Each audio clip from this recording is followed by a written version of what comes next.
presidente de la ONDE.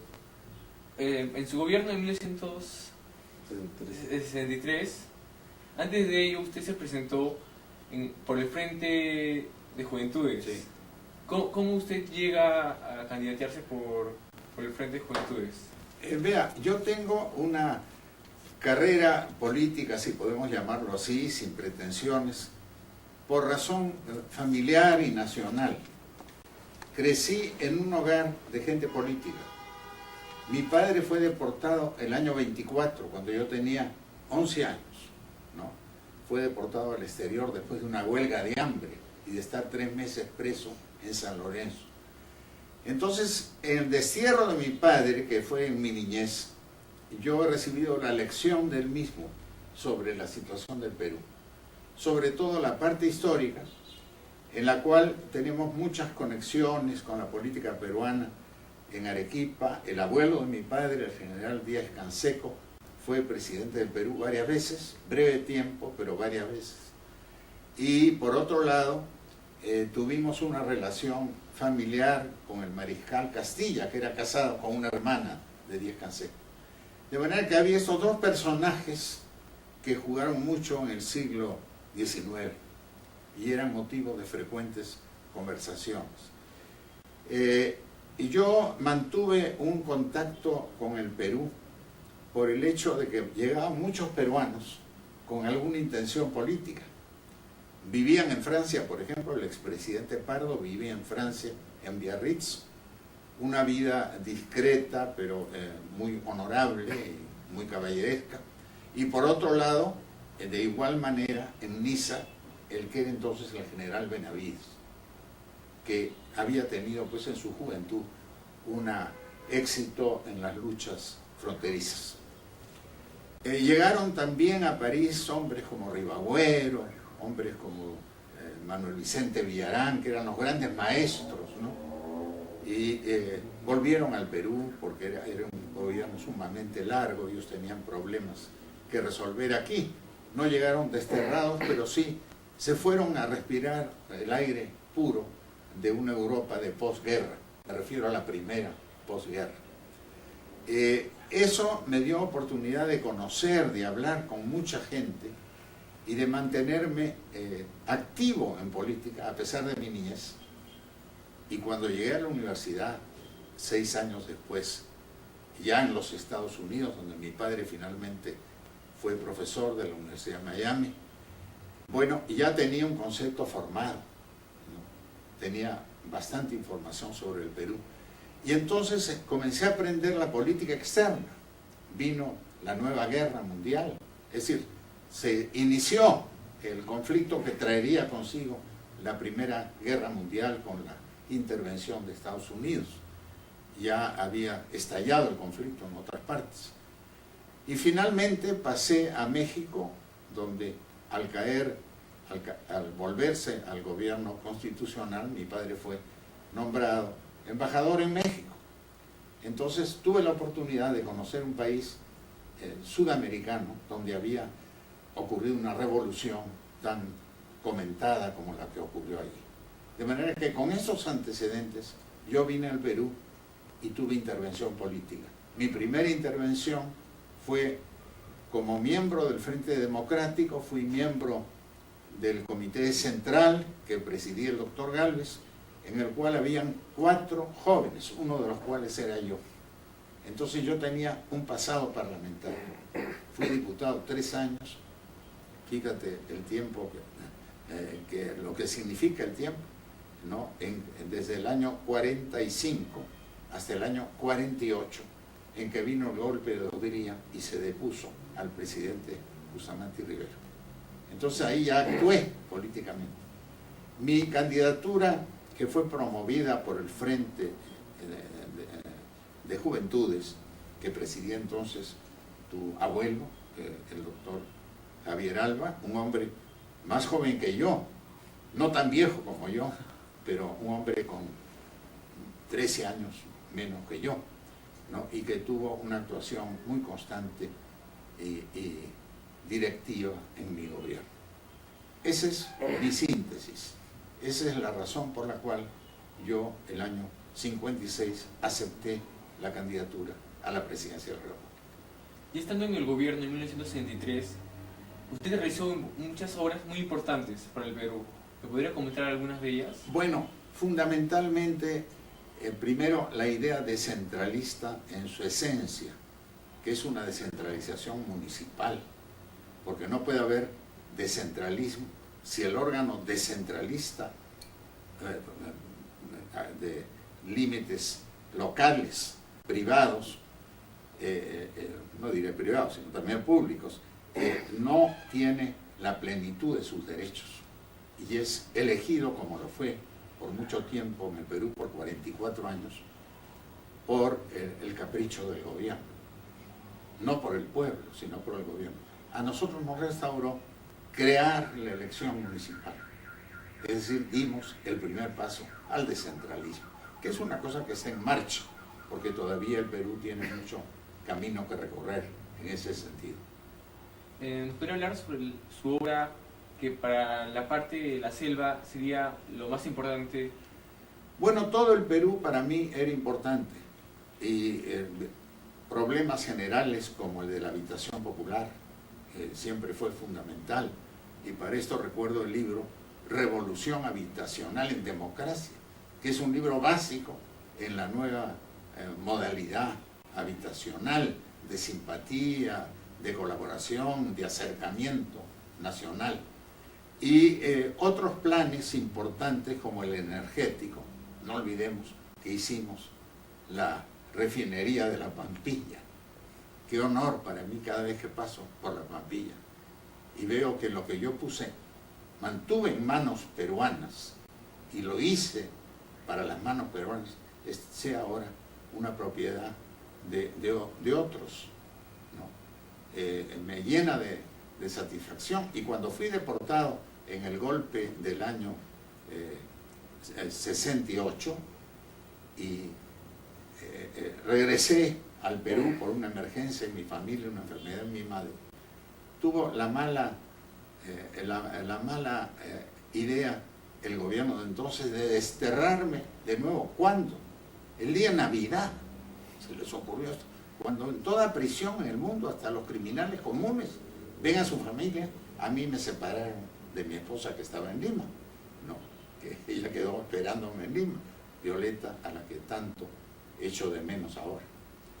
Bueno, de manera que ese día los policías, los miembros de la policía, lo que era antes la PIP, que me habían detenido, me dijeron que se había demorado el avión, estaba en comunicación telefónica con la estación y tenían que hacer tiempo.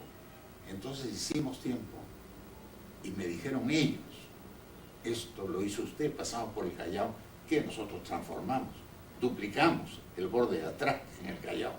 Después introdujimos el sistema de contenedores. Después pasamos por la Pampilla y me dijeron, esto lo hizo usted, ¿no? Y pasamos por otras cosas, otras obras importantes, viales, y me dijeron lo mismo. De manera que ellos se encargaron de recordarme lo que yo había hecho. La marginal de la selva fue hecha por usted, ¿no? Bueno, no por mí no, nada fue hecho. Yo fui un conductor. Es como un conductor de una sinfónica, de una orquesta sinfónica, que no es responsable de lo individual de cada instrumento, sino de los méritos totales de la sinfonía. La creación de la cooperación popular universitaria fue idea suya. Sí, y cumplimos. Justamente hoy he almorzado con uno de los que estuvo ahí y me dijo, no he almorzado, he tenido un reportaje con Radio Nacional, ¿no? Y el autor del reportaje me dijo, yo fui de los estudiantes que salió en las misiones universitarias de cooperación popular, y me hizo elogios muy vivos que me agradaron mucho. Estando en su gobierno, la oposición APRA 1 le dio una cierta desventaja. ¿Nos podría comentar sobre ello? Bueno, no fue desventaja, porque los derroté a los dos. No, yo llegué al gobierno después de haberme enfrentado a dos candidaturas que tenían mucha notoriedad. La de Aya La Torre, que tenía un significado ideológico muy importante y siempre un significado multitudinario, y la del general Odría, que era un gobernante militar, que era un hombre trabajador, no se puede negar. Estaba equivocado en su ideología, ¿no? En eso yo estoy en desacuerdo con él, pero no niego que él tuviera, en fin, cierta capacidad de trabajo, pero él fue un gobernante no puesto por el pueblo, sino puesto por sí mismo. Entonces la posición que se enfrentaba en las dos cámaras del Senado y de la de Diputados, hecha por el APRA 1 en su alianza, no fue tanto para usted una desventaja política al alcanzar sus objetivos. Fue un acontecimiento político. La política es algo de la vida, tiene los riesgos. En la vida usted puede tener un accidente, un riesgo en el camino, un viaje, puede tener un revés de salud, pueden pasar muchas cosas, puede haber un desastre natural. Entonces, en política hay que estar listo para la emergencia, ¿no? Y yo siempre estuve listo para la emergencia.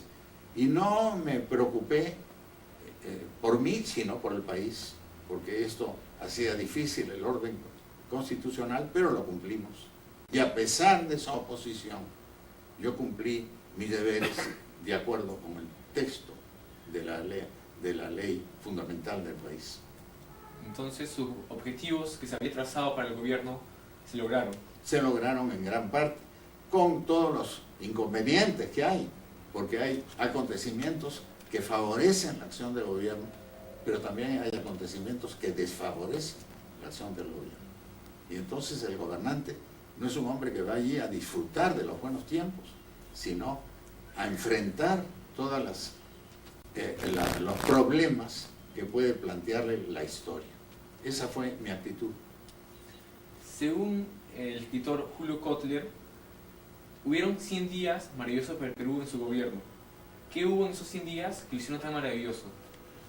Bueno, que fueron todas cosas de mucho futuro. Por ejemplo, mi inquietud por la habitación popular está conocida por las obras que se hicieron. Y fundamentalmente por las que están detalladas en el libro Revolución Habitacional en Democracia, que demuestra que se hizo obra no para decirlo, sino para fotografiarlo, para colocarlo en lo que atañe a la estadística nacional, al sector donde se construyeron las viviendas, que no fue solamente Lima, donde construimos pues Santa Rosa, que es un monumento a la justicia social,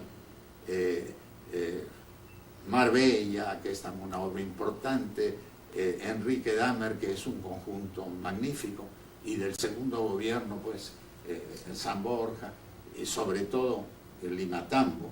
Limatambo es muy importante, y infinidad de otras obras en Lima y de cientos de obras en todo el país.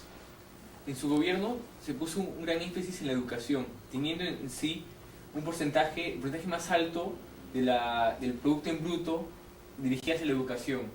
¿Podrías comentar sobre ello? Bueno, sí, se tuvo mucho. Esa es la manera de gobernar, ¿no? Ver cómo se utilizan los recursos, que nunca son superabundantes. ¿Qué porcentaje va a educación? Ampliamos enormemente el porcentaje en educación. Se hicieron muchas escuelas, se mejoró al profesorado, cuyas tareas no han sido debidamente compensadas desde hace mucho tiempo, porque el costo de vida ha subido y no han subido paralelamente los saberes, situación que ahora hay que encarar y que estoy seguro el actual gobierno lo está haciendo. Entonces, para usted la educación es la base de un buen país, del futuro. Así es. Pero no solo la educación, digamos, libresca. Hay una educación sobre el alma nacional, sobre la historia nacional, las vinculaciones o las inspiraciones del pasado, la fisonomía del país, el país del arte, el país y la ciencia, el país y la economía, todo es muy, muy amplio. ¿Qué le hubiera gustado hacer en su gobierno de 1913? Más de lo que hice, siempre yo soy un descontento, porque hubiera querido hacer más, pero se hizo lo que se pudo. ¿Qué recuerdo le trae la Recoleta como colegio como institución? Bueno, era otra Recoleta. La Recoleta mía era la de la Plaza Francia, ¿no? Yo iba a pie hasta poco antes de cumplir 12 años, que ya los cumplí en el exterior, en el desierto. Era un alumno de primaria. Casi todos mis compañeros han muerto. Lo lamento decirlo. Han muerto compañeros muy destacados. Por ejemplo, los Pareja. Pepe Pareja era un hombre muy inteligente, que se enfermó y murió. Y Carlos Pareja era una eminencia. Era una de las grandes promesas de la juventud peruana, para no citar sino algunos. Pero había muchos otros que han ido dejando el mundo, ¿no? Por ejemplo, he tenido el caso de un hijo de Gálvez que murió, ¿no? Y muchos otros, algunos de ellos emparentados conmigo. De manera que esa generación ya se ha ido. Yo todavía estoy acá como una especie de un último sobreviviente. ¿Por cuánto tiempo? No sé. Lo que sí sé es que no será por mucho tiempo. Pero yo creo que cambiar la vida terrestre por lo que es para nosotros los creyentes la vida eterna es una gran expectativa. Un último mensaje hacia la juventud peruana, en especial para los recoletanos que lo están viendo. Que hay mucho que hacer, que yo no olvidé las primeras enseñanzas de la Recoleta. Figúrese usted, uno de mis maestros más recordados es el padre Juan, a quien me llamaban Taita Juan, ¿no? Seguramente cuando enseñó en sectores populares. Taita Juan era un hombre que llevó la enseñanza a un plano de mucha vibración personal. Por ejemplo, sus clases de aritmética, utilizando, o de geometría, o de volumetría, utilizando una naranja, cortes a la naranja, y haciendo cálculos sobre alimentación, litros de leche, en fin, todo, comparando lo que significaba cada alimentación, eran tan cálidas que eran un verdadero placer. No era una tortura estar en su clase. Y después, cuando nos portábamos mal, lo que era frecuente, él siempre salía con alguna cosa ocurrente, con alguna cosa irónica, que lejos de herir, acariciaba los oídos. Bueno, la juventud ahora está pensando qué es lo que necesita una persona para ser un buen político. Bueno, saber que esto es una gran responsabilidad, no es un premio, hay en ello mucho de honroso, desde luego, pero no es un premio que se da por los méritos que se han tenido en el pasado, sino por los que se quieren tener en el gobierno, entre los cuales el primero de todos es respetar los derechos de la ciudadanía, las leyes de la República y sobre todo la Constitución. Yo goberné con la Constitución en la mano.